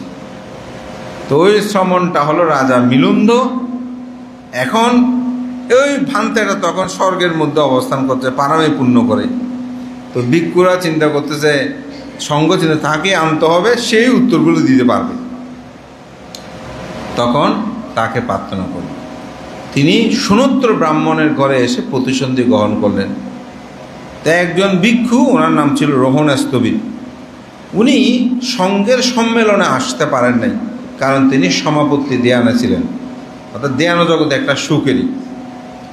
তো বলে যায় সঙ্গের এই সম্মেলনে কে আসে নাই, বলতো অমুক বান্তে আসে নাই, বলতো তাকে ডাকো। সঙ্গ ডেকেছে, আসতে হয়েছে। সঙ্গ বলছে আমরা শাসনিক কাজকর্ম নিয়ে ব্যস্ত, কিভাবে এই রাজা মিলন্দর এই প্রশ্ন উত্তর দেব, আর তুমি ওখানে আত্মসুখে মগ্ন আছো, তোমার অপরাধ হয়েছে। তখন বলছে এই সঙ্গ আমাকে যে শাস্তি দেবেন, বলছে ঠিক আছে, তোমার শাস্তি সোনোত্তর ব্রাহ্মণের ঘরে একজন সন্তানের আবির্ভাব হয়েছে, ভূমিষ্ঠ হয়েছে। যতদিন সে প্রভুজা গ্রহণ করবে না ততদিন সঙ্গের শাস্তি তোমার উপর বলবৎ থাকবে। তো সোনোত্তর ব্রাহ্মণ ছিল আসলে ভিক্ষু বিদ্বেষী। ভিক্ষু দেখলেই, অনেকগুলো মানুষ আছে, তো অনেক মানুষ আছে ভিক্ষু দেখলেই তাদের গা জ্বাল ওঠে, বড়ুয়াদের মধ্যে আছে। হ্যালো হ্যালো ভিক্ষু দেখলে অনেকের এরকম আছে, ভিক্ষুকে দেওয়ার দরকার কি, অমুক কি সমুক কি, এরকম।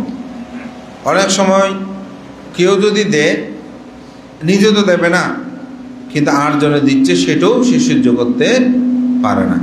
আসলে এটা কর্মসৃষ্টি। এটা হয় কি জানেন, এটা আপনাদের জীবনেও কিছু ক্ষেত্রে ঘটতে পারে। যেমন অনেক সময় স্বামী মারা গেল, ধনসম্পদ সব শেষ, বিকারি হয়ে গেছে। অনেক সময় স্ত্রী মারা গেল, দেখা যায় স্বামী বিক্রি হয়ে গেছে। এই ধরনের মাঝে মধ্যে কিছু ঘটনা, কেন জানেন, এটা কিন্তু জন্ম জন্মান্তরের একটা কর্ম। হয়তো অতীতে জন্মে স্ত্রী দান করত, স্বামী সেটা পছন্দ করতো না, বাধ্য হয়ে দিয়েছে। স্ত্রী যতদিন বেঁচে ছিল ততদিন তার সম্পদ ছিল, স্ত্রী নাই, সম্পদ শেষ। আরেকটু সমস্যা দিবে। আবার অনেক সময় স্বামী দান করে, স্ত্রী দান করতে চায় না। অনেকে আছে তো বানতে, আমি দান করে দিন একটা নাম টেকে নহইন কিয়া উপসক বানতে উপসিকা অধার্মিক, ইবে এনে এটা কিছু হইতো নয়, কিন্তু ঘরত যাই সমস্যা করিও কিরকম ইয়ে পাই ফেলো, আসল মূল দিয়েন, কিন্তু ইয়ে দায়িত্ব লজ্জার বিষয় তো, কিন্তু দাহাই বলতে দান খা গজ্জি অনখা গজ্জি বান্ধে একখানা, হ্যাঁ দান করণ আছে গজ্জি, আর শূন্য ইয়ে একখানা নয়, আচ্ছা ঠিক আছে ঠিক আছে। আবার অনেক সময় উপসিকে বলে বান্ধে ইন্দায় দান করির একখানা মায়ের টেকর নহইন, আর শূন্যায় করির এবার হইতে একটা গরত উৎপাদ করিও। দেখেন, আর কেউ আছে স্বামী স্ত্রী দুজনেই মিলেমিশে এসে দান করে। আমাদের এখানে সুদূরবাবু আছে, আমার একটা কথা এখনও মনে আছে যে ওনার সুদূরবাবু দুইবারে দুইটা ঘটনা সেম। তো একটা বিষয় উঠছে, সুদূরবাবু বানতে একটু উপশিকার সাথে আলোচনা করি, আশা করি উপশিকা না বলবে না, আমি তবু ওনার সাথে একটু আলোচনা করি। তো উনি আলোচনা করছে, বলতে বানতে। আবার একদিন উপশিকার সাথে দেখা হলো, ওনার বন্ধু আসে, ওদেরকে বললাম, বলতে বানতে খুব ভালো প্রস্তাব দিয়েছেন, তবে আমি একটু উপাসকের সাথেও কথা বলি। আপনি তো জানো উপাসক না বলবে না, তবু আমরা চাই দুইজনে। এই জি দেখেন, এটা আমি কোনো প্রশংসা, এটা বাস্তবতা বলছি। আপনারা এরকম এখানে আরও অনেক উপাসক উপাসিকা আছেন, না দান করতে পান, আমরা একসাথে এসে দান করি। তো তাতে কি হয়, দেবদেবীর সংসার হয়, জন্ম জন্মান্তরে তারা উভয়েই ধনী সম্পদ হয়, একই সাথে সেটা ভোগ করতে পারে। এজন্য মানুষের জীবনে অনেক সময় সেটা হয় না। তো সোনোত্তর ব্রাহ্মণ ছিলেন অধার্মিক, সে দান করতে চাইতো না। না শুধু না, ভিক্ষু সঙ্গ দেখলে গালি বন্ধ করে। আপনারা ফেসবুকের মধ্যে দেখবেন কতগুলো মানুষ শুধু ভিক্ষু সঙ্গ নিয়ে আসে, এ ভিক্ষুরা এটা, ভিক্ষুরা সেটা, ভিক্ষুরা অমুক, এটা অমুক। স্কুলে পৃথিবীটা এখন কি সমস্যা আছে কারো কোনো চিন্তা নাই। আজকে সকালবেলা আমি একটু বলেছি, আমাদের ছেলে মেয়েগুলোতে বিপদগামী হচ্ছে, তাদের কি হবে? ওখানে আমি কয়েকজনে যারা এরা একটা গ্রুপ আছে, মানে 10-15 জন, একজনে লিখবে ভিক্ষুর বিরুদ্ধে, আর সবাই ওখানে সাধু তালি দেবে। ওখানে কয়েকজনের তালিকে দেখলাম, জিজ্ঞাসা করলাম অমুক তো তোমাদের গ্রামে এটা কেমন, হয়তো বান্ধে ইটার মাইয়া দাও এমন অঙ্গ গিয়ে দেয় বহুত দিন, ইতিহীন করিব কী করিব। আমি অবাক হয়ে গেলাম, লজ্জা নাই হিরে, নিজের পরিবার আমি রক্ষা করতে পারি নাই। ঠিক না? সে এখানে ভিক্ষুদেরকে শিক্ষা দেবে। তো আমাদের দুঃখ এটা আসলে। আমি চলে গেছে ওটার জন্য আমি নিন্দা করছি, কারণ পরিবেশ পরিস্থিতি, আমি সকালেও বলেছি এটার জন্য সবাই যে মা বাবা দায়ী একেবারে তা নয়। অনেক ক্ষেত্রে দুর্ঘটনা ঘটতে পারে, কিন্তু দুর্ঘটনা ঘটার পরে নিজেকে অবশ্যই সংযমী হতে হবে যে না, আমি তো আমাকে রক্ষা করতে পারিনি, সুতরাং আমি এই ভিক্ষু সঙ্গদের নিয়ে যেন আমি বাড়াবাড়ি না করি। আমি জানি অনেক মা বাবা ধার্মিক ভালো, হয়তো মেয়েকে রক্ষা করতে চেয়েছে কিন্তু পরিবেশ পরিস্থিতি পারেনি, এরকম অনেক ঘটনা ঘটে যেতে পারে। সেজন্য আমি যে কোনো মা বাবাকে আমি দায়ী করি না, যেটা সত্যি কথা। তবে হ্যাঁ, আজকে সকালে একটু বলেছি, ওই একটা পচা যদি থাকে আর একটার কিন্তু পছন্দ ধরবে। সে যেহেতু মা বাবার আদর্শ রক্ষা করেনি, আমি তাকে নিয়ে ঝগড়া বিভেদ মামলা এগুলো কর, তবে আমি তার থেকে দূরত্ব বজায় রেখে আমার মতো আমার সক্রিয় যাব। সে আমার নয় বলে তো আমার মান সম্মান সব শেষ করে গেছে, তাই না? সুতরাং আমি আর তার সাথে আমার কোনো যোগাযোগ নেই, সেটা আমার নয়। আমি তাকে শিক্ষা দীক্ষায় লেখা পড়ায় গর্বে ধারণ করলাম, নিজের জীবনের সব কিছু তাকে দিলাম, সেগুলো দিয়ে আমি তাকে রক্ষা করতে পারি নাই। তো সেই অকৃতজ্ঞজনকে আমি কেন কাছে রাখবো? আমার কথা, তার সাথে আমার কোনো সম্পর্ক না। আমার মান সম্মান সব, একটা মানুষের জীবন কীরকম হয় আমি সেটা অভিভাবক যারা আমরা বুঝি, তাদের দুঃখগুলো কীরকম আমরা বুঝি। নিজের হাত ধরে, যে আমি মাঝে মধ্যে গাড়ি নিয়ে যখন ঢুকি স্কুলের সামনে, আমাদের প্রাইমারি স্কুলের সামনে জামাল খান, আমি প্রায় সময় আমার শিষ্যদেরকে বলেছি, আদি দেখো এই যে পেপার একটা বিছিয়ে দিয়ে এ মা বাবা এখানে কিভাবে আইল্যান্ডের মধ্যে বসে আছে, ছেলে কখন মেয়ে কখন স্কুল শেষ করে বেরোবে, যে সকালে 8টা-9টা বাজে দিয়েছে, বাইরে বাইরে দুধতেছে, কখন 10টা-12টা বাজবে ছেলেকে আবার নিয়ে, হয়তো অনেক দূর থেকে এসেছে, আর কেউ দিয়ে হয়তো বাসে গিয়ে আবার তাড়াহুড়ো করে দুধতেছে। কত কষ্ট করে এই ছেলে মেয়েদেরকে মানুষ নিজে না খেয়ে এই ছেলে মেয়েদেরকে খাওয়ায়, আর ছেলে মেয়েগুলো কীরকম করে। তো যে এরকম অকৃতজ্ঞ অপদার্থ, এই ছেলে মেয়ের সাথে আমাদের সম্পর্ক কি? কোনো সম্পর্ক নাই। সে একটা ছেলের জন্য, একটা মেয়ের জন্য, যে ছেলে যে মেয়ে ধর্ম ত্যাগ করে চলে গেছে, তার সাথে আর কি সম্পর্ক? সে তো অকৃতজ্ঞ। এগুলো এইসব মানুষের সাথে কথা বলাটাও আসলে বিতা। সে কোনোদিন আপনার নয়, বরঞ্চ এই সংস্কার যদি থাকে, আমরা যদি জন্মান্তর বিশ্বাসী, জন্মান্তর বারবার এই দুঃখ আমাকে পেত, কারণ সে তো আসবে আবার সন্তান রূপে আপনার, তার থেকে দূরে থাকা। যে কথাটা বলছিলাম, নিন্দা ভিক্ষু সঙ্গে নিন্দা দরকার নাই, আগে সমাজটাকে কীভাবে রক্ষা করা যায়। আমি বলছি না, গতকালকে আপনাকে বলছিলাম আমাদের শুধু বসে তো ভালো না লাগ, আসলে কী ভালো লাগতেছিল না আমি বলতে পারিনি ওনাদেরকে। পরে কিছুক্ষণ পর আমি স্বাভাবিক হয়ে বিভিন্ন কথাবার্তা বলছি, কারণ তার 4 ঘন্টা আগে আমার একটা ফোন আসছে, বলতে একটা ভিক্ষু বলতে তো আমি এরকম অবস্থায় আছি, এখন এরকম ঘটনা। তো ভিক্ষুটাকে আমি সাহস দিলাম, চিন্তা করো না, আমরা আছি, তুমি কোনোদিন ভেবো না তুমি একা, আমরা ভিক্ষুর সঙ্গে আছি। এই দেশে আমাদের জন্ম, এই দেশে আমাদের মৃত্যু হবে, আমরা সত্যকে ধারণ করে থাকবো, কোনো সমস্যা হবে না। তো এটা আমি অনেক পরে আসলে উপলব্ধি করলাম, কেন আমি মানসিকভাবে অশান্তি, অন্য কোনো আমার ব্যক্তিগত নয়, ওই যে সামাজিক ধর্মীয় বিষয়গুলো আমাদেরকে চিন্তিত করে। আমি যেটা বলছি, আমাদের উচিত যে না, ভিক্ষু সঙ্গ নিন্দা না, আমরা সমাজটাকে গঠন করি। অমুক পূজা করতেছে, এটা মিথ্যে দৃষ্টি, এটা সত্য, এটা অসত্য, এটা অমুক। আরে নিজের জাতিসত্তাকে রক্ষা করাটা কঠিন হয়ে দাঁড়িয়েছে। কোথায় আমরা আছি? অনেক মানুষের এখন চাকরি নাই, মানুষরা কীভাবে চলতেছে এটা আমরা সবাই দেখতেছি, তো সবাই সুযোগ বন্ধ করে আছি। সেদিন আমরা কালকে মেটে বলতে বান্ধে যেখানে গতবার এরকম শ্রদ্ধা দান পেতাম, এখন তো এরকম, কোনো অসুবিধা নাই। মানুষের অবস্থা ভালো না, যেমন পাবেন সেভাবে আমরা কঠিন সবর দান উদযাপন করব। মানুষকে এত টাকা দেন এরকম করে নেওয়ার সময় নয়। আমরা আগেও নিই নেই, এখনও সেভাবে যিনি যেরকম শ্রদ্ধা দান দেয়, যার সামর্থ্য সেভাবে দেন। মানুষ এখন ক্লোজটা আছে যে ভিতরের অবস্থা সবার খুব খারাপ, কারণ চারিদিকে কী অবস্থা আমরা সবাই জানি, যেটা সত্যি কথা।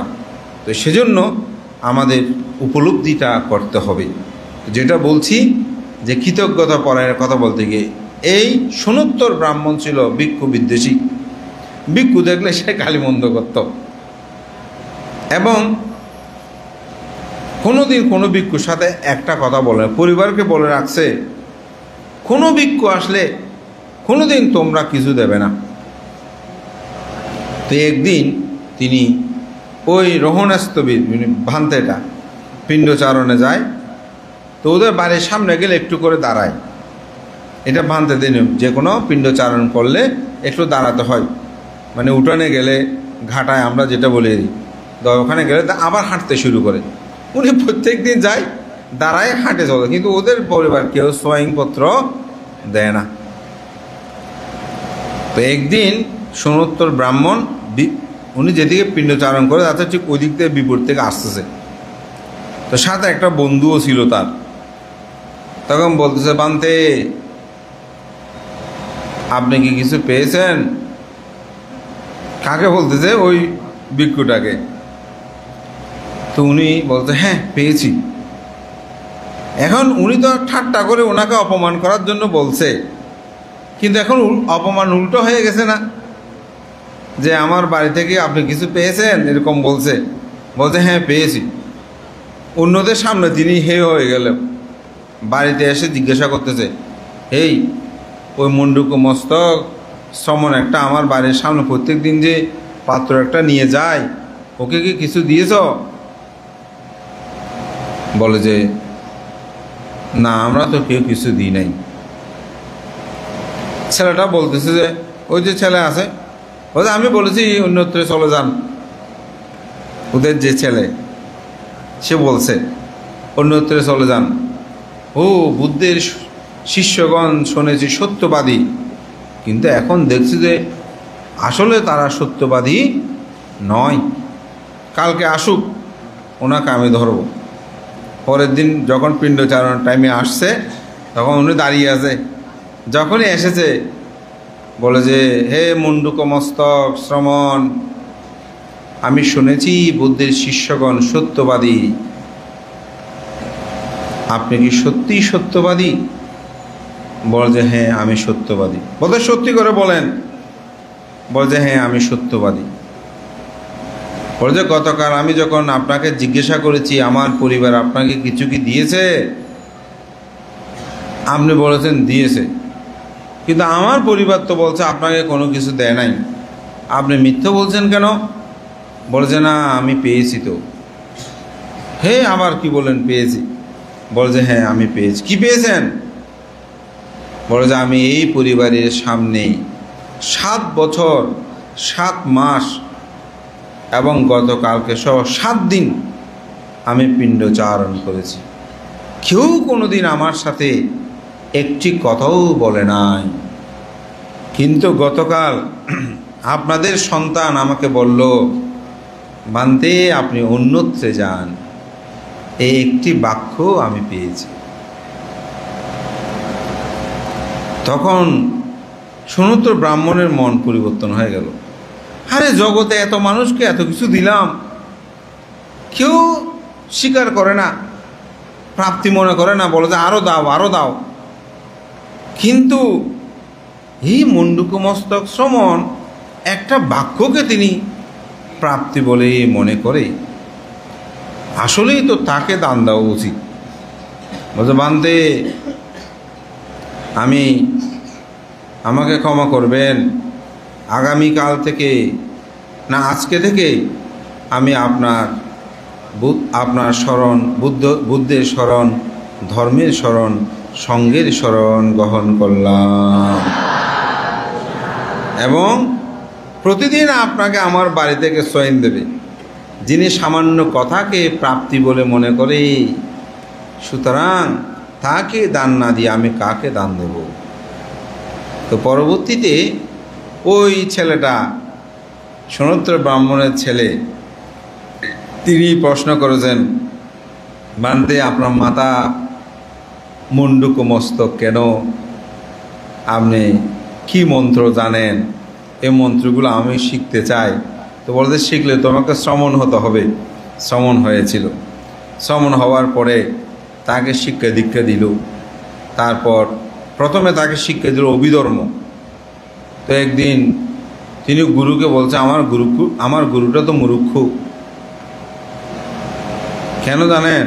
বলতে, সবাই আগে সূত্র বিনয় তারপর অভিধর্ম শিক্ষা দেয়, কিন্তু আমার গুরুটা আমাকে শিক্ষা দিল প্রথমে অভিধর্ম, তারপরে বিনয়, তারপরে সূত্র। পিছনে ফিরে বলছে, শ্রমণ, তুমি মনে যা ভেবেছ সেটা তুমি ত্যাগ করো, ক্ষমা প্রার্থনা করো। গুরু তো আমাকে মন্ত্র এখনো শিক্ষা দেয় নেই, গুরু তো আমার মনের কথা বলতে পারে। ক্ষমা চাইল, বলছে, গুরু আমি আপনার এই শিক্ষা তো এখন অর্জন করতে পারিনি, এটা আমি শিখতে চাই। ওদের সেজন্য তো তোমাকে বলছি ক্ষমা চাইতে, কারণ অন্তরায় কর্ম হয়ে যাবে। তাকে বলে, অমুক ভান্তের কাছে যাও, উনি তোমাকে শিখিয়ে দেবে। তো উনি যদি জিজ্ঞাসা করে তোমার গুরুর নাম কি, তুমি বলিও সেটা আপনি জানেন। তুমি কার কাছে এসেছো সেটা যদি জিজ্ঞাসা করে, বলিও আমার গুরু জানে। কি সুন্দর! এটা অনেক সুন্দর কাহিনী, আমি বলেছিলাম, অনেকে দেশে শুনেছেন। তখন সে গেল গুরুর কাছে, গিয়ে বলছে, তোমাকে কে পাঠিয়েছে? বলছে, সেটা আপনি জানেন। বলছে, আমার নাম কি? বলছে, এটা গুরু জানে, গুরু বলেছেন। ওহো, তুমি শিক্ষা লাভ করতে। তখন তাকে কর্মস্থান দিল, তিনি অরহত্ত মার্গ জ্ঞান লাভ করলেন এবং তিনি হলেন বিখ্যাত ভিক্ষু নাগসেন। তো এই জন্য আসলে একটি বাক্যটাকেও প্রাপ্তি বলে মনে করলে কৃতজ্ঞতা প্রকাশটা হয়। আমাদের জীবন দর্শনেও আমরা যে যত কিছু লাভ করেছি যেন সেটার প্রতি কৃতজ্ঞ পরায়ণ হই। একটি টাকাও যদি আপনি পান, কৃতজ্ঞ পরায়ণ হবে।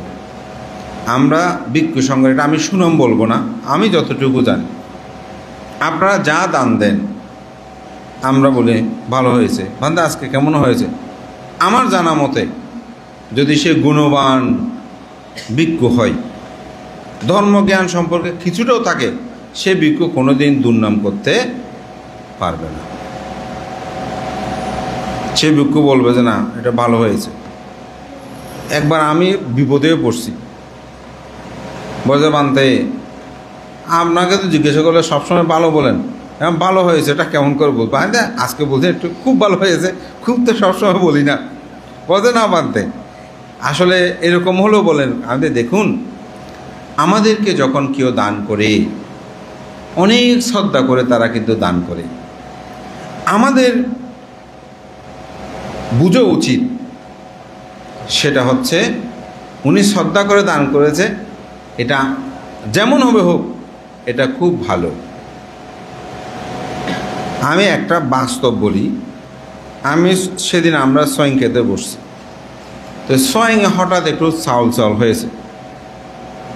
তা আমি সয়ং নেওয়ার পর আমি বুঝছি, কিন্তু আমি বলছি না চাউল হয়েছে। তো সবাই পরিবেশন করছে, আমরা মোটামুটি সবাই একটু কম কম খেয়ে, চাউল তো। আমি উঠে রুমের ভিতরে ঢুকেছি, একজনে বলে দিয়েছে, বরাবলি করতেছে। আমি আবার রুম থেকে বের হয়েছি, আমি বলছি চাউল হয়েছে, তুমি কেন ওদেরকে বলছো চাউল হয়েছে, এটা প্রকাশ করেছো? ওনারা শ্রদ্ধা করে দিয়েছেন, হয়তো কোনো কারণে একটু হতে পারে, আপনি রান্না করলে ব্যতিক্রম হয়তো। উনি চাউল যদি দিতে পারে, ভাত যদি দিয়ে ওটা চাউল করে দেবেন, অসতর্কবদ্ধ অথবা বুঝতে পারেনি এরকম হয়েছে দেরি, তুমি এটা ওদেরকে বলা দরকার। সুপে আমি তো বলি নাই, কিন্তু আমি তো দেখেছি, আমার চোখ অন্ধ। এই জন্য এটা আমি বলছি, কারণ আমাদের ভিক্ষুদেরও কিছু শিক্ষা দরকার। অনেকে আমার দেশনা শোনেন ভিক্ষুদের মধ্যে, আমাদেরকে দায়কদের প্রতি সেরকম মমতা বোধটা থাকা কিন্তু দরকার। আবার অনেক সময় অনেক দায়ক আছে এই বিহানের সব জায়গায় 12 তারিখ সঙ্গে ফেলা বানতে হওয়া 12 তারিখ দিতে নয়। তো 12 তারিখ যে আপনি দেবেন না, 12 তারিখটা কোথায় থেকে জোগাড় হবে বান্তের সাথে কি একটু আলোচনা করেছেন? বানতে আমি তো 12 তারিখ দিতে পারবো না, তো অমুক বানতে অমুক দিন অমুকদেরকে দিলে আমি এর পরটা, এরকম অনেকে বলে। আর অনেকে এটা খবরও নেবে না। তো শ্রদ্ধা হলো, রক্ষা হলো শাসন। তো আমি যে কথাটা বলছি এটাও যেন আমাদের না হয়। ভিক্ষু সংঘদেরও সতর্ক। অনেক সময় খাবারের সময় চুল দেখা যায়, আমাদের উচিত, যেটা সত্য, আফসোস করে অনেকেই, চুলটা আমরা ফেলি যে এমনভাবে যেন তো উনি না দেখে, পরিবারের কেন যেন না দেখে। দেখলে স্বামী স্ত্রীর মধ্যেও ঝগড়া হয় অনেক সময়। হ্যাঁ, তোরা হইতে পান্তার করে রান্না করতো। আবার অনেক সময় তাদের নিজেদের মধ্যে অনুশোচনা আসে, এই এমন হলো কেন, এমন হলো কেন। তো এটা হঠাৎ পড়তে পারে, এটা কোনো অপরাধ না। আমরা এটা সরিয়ে রেখে আবার ভাত চাইলে তো মানুষ দিচ্ছে, সইন তো দিচ্ছে।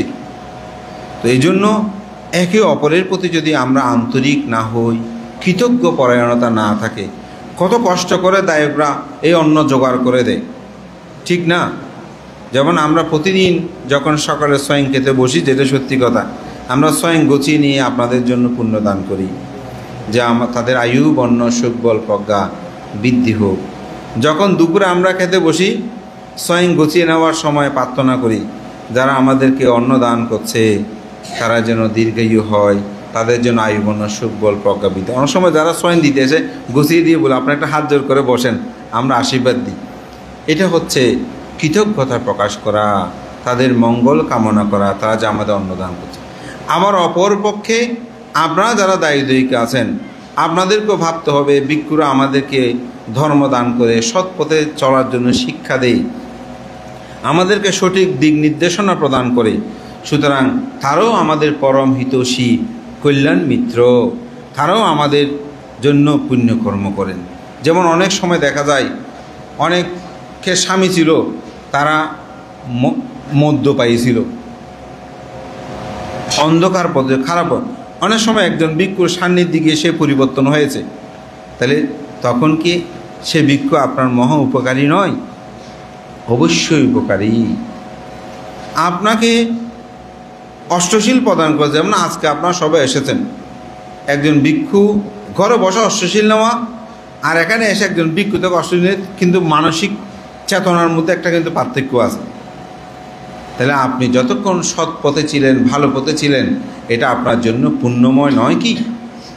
তাহলে সেও তার প্রতি কৃতজ্ঞতা প্রকাশ করাটা দরকার। এই জন্য ভিক্ষু গৃহী উভয়ের সমন্বয়, স্বামী স্ত্রীর মধ্যেও, স্ত্রী যদি অসুস্থ হয় উচিত স্বামী যেন তার সেবা করে। একে অপরের মধ্যে মা বাবা ভাই বোন জ্ঞাতি স্বজন পরিজন আমাদের পরম হিতৈষী কল্যাণ মিত্র, আমরা যেন সবসময় তাদের প্রতি ওই কৃতজ্ঞ পরায়ণ চিত্ত যদি থাকে, সেটা আমাদের মধ্যে জাগ্রত হবে। তো আজকে আমার কথা দীর্ঘিয়ে করছি না।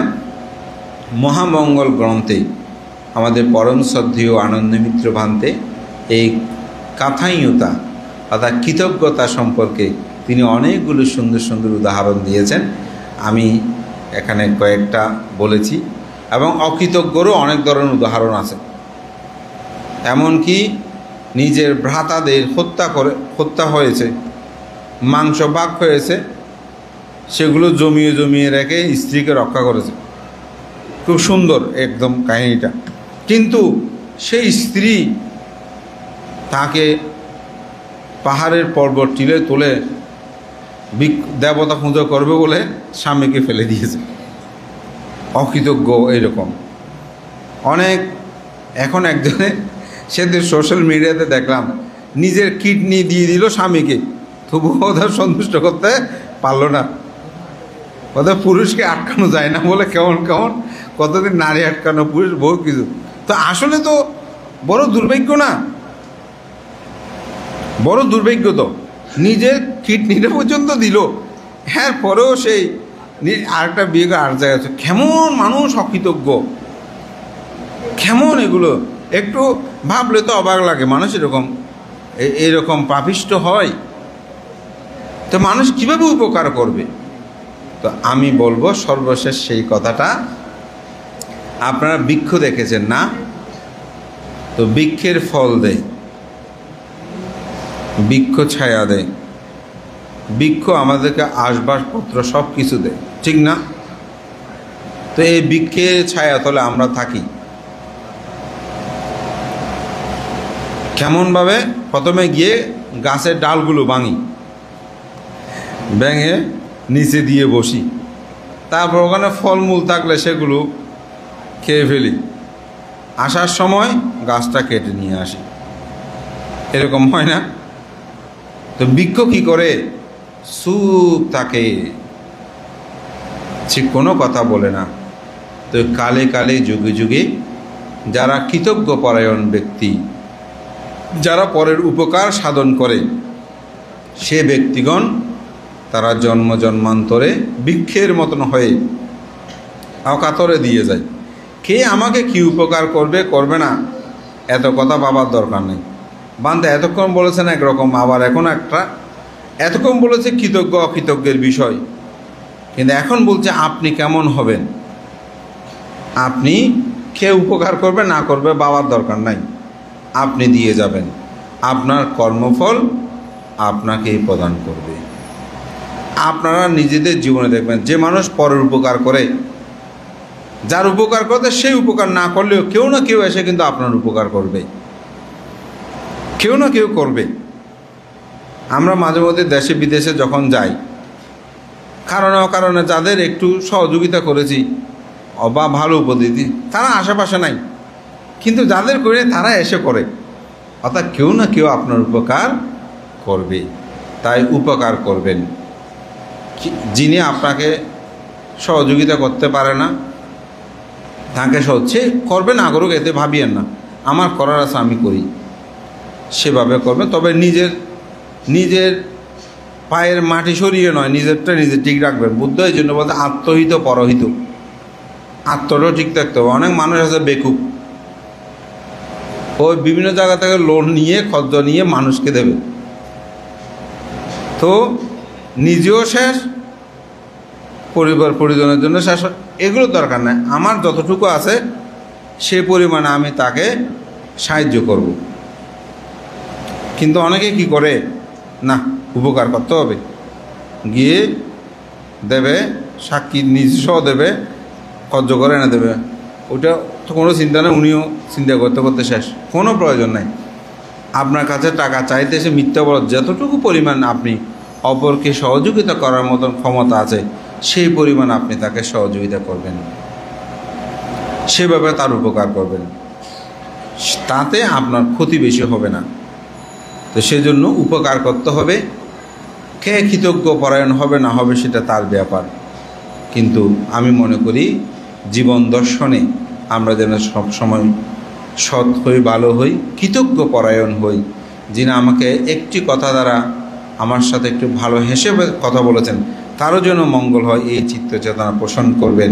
সবার কাছে এই প্রত্যয় ব্যক্ত করে মহান সঙ্গের প্রতি আমার বন্দনা জানিয়ে আপনাদের সকলের উত্তর শ্রীবৃদ্ধি কামনা করেই আমার এই নাতি দীর্ঘ ধর্মকথায় কাউকে কোনো ব্যক্তিগতভাবে আক্রমণ করা আমার কোনো চেতনা নাই। আমি সবাই যাতে আমরা কৃতজ্ঞ পরায়ণ হই, অকৃতজ্ঞ না হই, এই প্রত্যয়ে আমার এই কথাগুলো এখানে ব্যক্ত করা। বিবিধভাবে হয়তো আমি উপমাগুলো এখানে উপস্থাপনা করার চেষ্টা করেছি।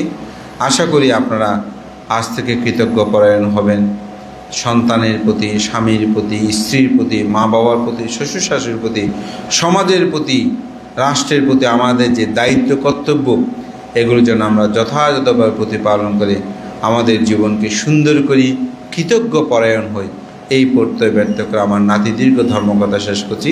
জগতের সকল প্রাণী সুখী হোক।